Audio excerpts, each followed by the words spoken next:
अस्सलाम वालेकुम। Pakistan drama world में आप सबका वेलकम है। मेरी शहज़ादी के एपिसोड 4 में हमने देखा कि दानी के दादा और उसकी फ्रेंड उसके ससुराल आते हैं अगले दिन, लेकिन उसके ससुराल वाले उनको अंदर नहीं आने देते। जबकि दूसरी तरफ दानी के ताया तबीयत दिन ब दिन नासाज होती जा रही है। उनकी बीवी शहाना उनको सूप पिलाती है, लेकिन वो मना कर देते हैं और कहते हैं कि मेरा जितना भी इस दुनिया में दाना पानी था वो मैंने खा लिया। तुम्हारे पास सब कुछ है, ये घर, दौलत, और अब तो तुम्हारे पास बहू भी आ गई है और इंशाल्लाह आगे पोते पोतियाँ भी होंगी। तुम अपनी ज़िंदगी में खुश रहना। मेरी ज़िंदगी जितनी थी मैंने बहुत अच्छी से गुजार ली। अभी वो बात कर ही रहे होते हैं कि शहाना को दादी का फ़ोन आ जाता है। शहाना फ़ोन उठाती है तो दादी कहती है कि दानी के दादा और उसकी दोस्त आपकी लॉबी में 2 घंटे से इंतज़ार कर रहे हैं, लेकिन आप लोग उनको अंदर नहीं आने दे रहे। जिस पर शहाना कहती है कि अब वो हमारे घर की बच्ची है, अब हम जो चाहेंगे वही करेंगे। दादी शहाना को कहती है कि शादी के अगले दिन ही दुल्हन अपने घर आती है, लेकिन जिस पर शहाना साफ इनकार कर देती है। अभी वो शहाना से बात कर ही रही होती हैं कि दादा घर वापस आ जाते हैं। दादी उसे कहती है कि आप साथ दानी को नहीं लेकर आए, जिस पर दादा कहते हैं कि नहीं, अब वो उनकी बच्ची है, वो जो चाहे कर सकते हैं। ये बात सुनकर दादी बेहद रोती है और कहती है कि नहीं, वो मेरी बच्ची है, ज़मीन उनकी है, लेकिन बीज मैंने बोया है, मैंने उसे पाल पोस कर बड़ा किया है, मैंने उसकी तरबियत की है। कैसे कह सकते हैं कि वो हमारी बच्ची है, आपने उसको लेकर आना था। दादा अफसुर्दा होता है और वहाँ से उठकर दादी की बातें सुनकर चला जाता है। उसकी दोस्त दादी के पास आती है और कहती है कि दादी आप परेशान ना हो। दूसरी तरफ दानी और शरोज को अपने पास बुलाते हैं। ताया दानी को कहती हैं कि बेटा तुम हमारे घर की बच्ची हो, इसीलिए मैंने तुम्हारी शादी शरोज से करवाई है। तुम मुझे वादा करो कि तुम शरोज को कभी भी छोड़कर नहीं जाओगी, और ये वाली बात कि वो दूसरी शादी कर चुका हुआ है, ये राज हमेशा तुम अपने दिल में रखोगी, ये राज कभी भी किसी से शेयर नहीं करोगी। और वो शरोज को भी यही कहते हैं कि तुम दानी को हमेशा अपने साथ रखोगे। वो शहाना को कहते हैं कि दानी की बात उनकी दादा दादी से करवा दो। वो दादा को फ़ोन करती है, लेकिन दादा की आवाज़ सुनकर वो रोने लगती है। जिस पर दादा दानी को कहती हैं कि बेटा तुम्हारी आवाज़ इतनी भूजी भूजी सी क्यों लग रही है, तुम ठीक तो हो? जिस पर दानी कहती है नहीं, मैं बिल्कुल ठीक हूँ, मैं बस तैयार हो रही थी, इसीलिए आपसे मिलने के लिए नीचे नहीं आ सकी। उससे अपना रोना कंट्रोल नहीं हो पाता तो वो फ़ोन वहाँ पर ही छोड़कर चली जाती है। दानी की दादी अपने शौहर को कहती है कि मैंने आपको कितनी बार मना किया था कि आप दानी की शादी उस घर में ना करें, उस घर में इंसान नहीं फ़िरौन रहते हैं। आपने मेरी बच्ची की खुशी की जिम्मेदारी ली थी, कहाँ पे है मेरी बच्ची और कहाँ पे है मेरी बच्ची की खुशी? आप मुझे मेरी बात का जवाब क्यों नहीं दे रहे कि दानी कैसी है?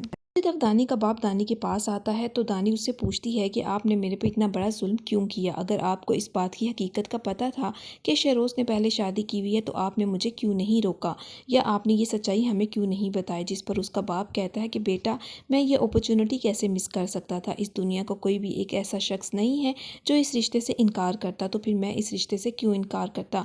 ये दौलत, ये ओहदा और सियासत का राज तुम्हें मिल रहा था और तुम मेरी बेटी हो, मैं कैसे ना चाहता कि तुम्हारी शादी इस घर में हो, क्या कमी है इस घर में? जिस पर वो अपने बाप को जवाब देती है कि है एक कमी, ये कमी मोहब्बत की है। जिस पर उसका बाप हंस देता है और कहता है ऐसा कुछ नहीं है।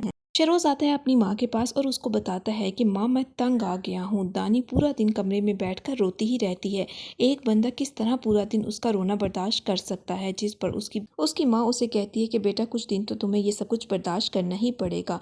वो सादी सी लड़की है, जाकर तुम उससे कुछ प्यार भरी बातें करो या उसे शॉपिंग पर ले जाओ, वो बिल्कुल ठीक हो जाएगी। दानी का फ़ोन पे रोना सुनकर दादा और दादी से रहा नहीं जाता। वो फ़ौरन दानी के घर आ जाते हैं और ज़बरदस्ती अंदर भी दाखिल हो जाते हैं। शरोज़ को जब इस बात का पता चलता है तो वो दानी को कमरे में लेके आता है और उससे प्यार भरी बातें करता है और उसको कहता है कि दानी मेरी बात सुनो, तुम मेरा ख़ानदान तुम्हारा ख़ानदान है, मेरे अब्बू तुम्हारे ताया अब्बू हैं, वो मर रहे हैं, मैं किस तरह मरते हुए उनकी ये ख्वाहिश पूरी ना करता? तुम मुझे खुद ही बताओ, क्या तुम अपने ताया अब्बू को मरते हुए छोड़कर चली जाओगी? ये उनकी आखिरी ख्वाहिश थी कि मैं तुम्हारे से शादी कर लूँ, फिर मैं किस तरह उनसे मना करता? और वो अपना मोबाइल भी दानी को दिखाता है और कहता है कि ये देखो हज़ारों लड़कियां हैं मेरे मोबाइल में जो मुझे डेली प्रपोज करती हैं, लेकिन मैं उनसे शादी नहीं करना चाहता। इसके अलावा ये देखो ये टॉप मॉडल है जिसने मुझे अभी प्रपोज किया है, मैंने उसको भी रिजेक्ट किया।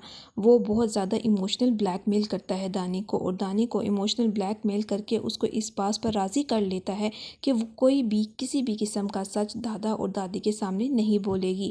اس کے علاوہ وہ دانی کو اپنے پیار میں پھنسانے کی کوشش بھی کرتا ہے اور اس کو کہتا ہے کہ دانی دیکھو میں بہت مجبور تھا، کائنڈلی میرا ساتھ دو، اپنے دادا دادی سے ایسی کوئی بات مت کرنا۔ دانی شہروز کی باتوں میں آ جاتی ہے اور جب نیچے جاتی ہے تو دادا اور دادی کو شو کرواتی ہے کہ وہ اس شادی سے بے حد خوش ہیں، لیکن دادی سمجھ جاتی ہیں کہ کوئی گڑبڑ ضرور ہے۔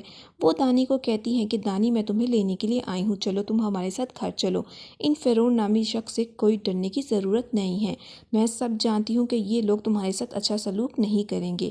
وہاں پہ شاہانہ یہ سب باتیں سن رہی ہوتی ہے کہ دانی اپنی دادی کو منع کر دیتی ہے اور کہتی ہے کہ دادی آپ نے ہی تو مجھے سمجھایا تھا کہ ایک لڑکی کا اصل گھر اس کا سسرال ہوتا ہے، اسے نہیں چھوڑنا چاہیے۔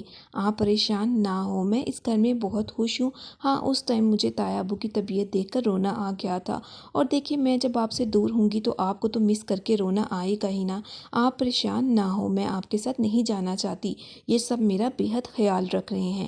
وہ دادا اور دادی کو اس بات کی تسلی دیتی ہے کہ میں اس گھر میں بے حد خوش ہوں۔ دادی کو اس کی اس خوشی سے بھی تسلی نہیں ہوتی، وہ دانی کو کہتی ہے کہ دانی بیٹا تمہیں کسی بھی انسان سے ڈرنے کی ضرورت نہیں ہے، میرے میں ابھی تک اتنی ہمت ہے کہ میں تمہاری خاطر ان سب سے لڑ سکتی ہوں، اگر تم ہمارے ساتھ چلنا چاہتی ہو چلو، لیکن وہ انکار کر دیتی ہے۔ دوسری طرف تایا بلاتا ہے پریس کانفرنس، میڈیا کے سامنے وہ سب کو بتاتا ہے کہ میرے جانے کے بعد میرا بیٹا شہروز اور اس کی بیوی دانی سیاست سنبھالیں گے۔ اس کے علاوہ وہ میڈیا کو یہ بھی کہتا ہے کہ میرے جانے کے بعد جس طرح آپ لوگوں نے میرے سے محبت کی ہے، میں یہی چاہتا ہوں کہ اسی طرح آپ میرے بیٹے شہروز اور میری بیٹی دانی کا بھی خیال رکھیں گے اور اسے وہی عزت اور مان دیں گے جو آج تک آپ لوگوں نے مجھے دیا ہے۔ میڈیا کو یہ بھی بتاتا ہے کہ دانی اس گھر کی بیٹی ہے، وہ میرے بھائی کی پہلی بیوی کی بیٹی ہے، اسی لیے آپ لوگوں نے اس کو بھی وہی مان دینا ہے جو آج تک آپ لوگوں نے مجھے دیا۔ اگلی صبح شہروز فون پر اپنی بیوی کین سے بات کر رہا ہوتا ہے اور اس کی آواز سے ڈیانا کی بھی آنکھ کھل جاتی ہے۔ وہ اپنی بیوی کو منا رہا ہوتا ہے اور کہہ رہا ہوتا ہے کہ یہ شادی کرنا میری مجبوری تھا، اگر میں یہ شادی نہ کرتا تو میرا پولیٹیکل کیریئر بالکل خراب ہو جاتا، اور وہ اس کو کہتا ہے کہ دیکھو تم نے میری خاطر اپنا ریلیجن چینج نہیں کیا تو پھر تم میری خاطر اتنا تو کمپرومائز کر سکتی ہو۔ اگلے کچھ سینز میں دکھایا گیا ہے کہ تایا کی طبیعت اچانک سے بے حد خراب ہو جاتی ہے، شہروز اور دانی بھی بھاگ کر ان کے کمرے میں آ کر انہیں دیکھتے ہی رہ جاتے ہیں اور دیکھتے دیکھتے ان کی جان نکل جاتی ہے۔ اب آگے کیا ہوگا یہ تو ہمیں اگلی ہی قسط میں پتہ چلے گا۔ اگر آپ کو میری ویڈیو پسند آئی ہو تو کائنڈلی میرے چینل کو لائک اور سبسکرائب کرنا مت بھولیے گا۔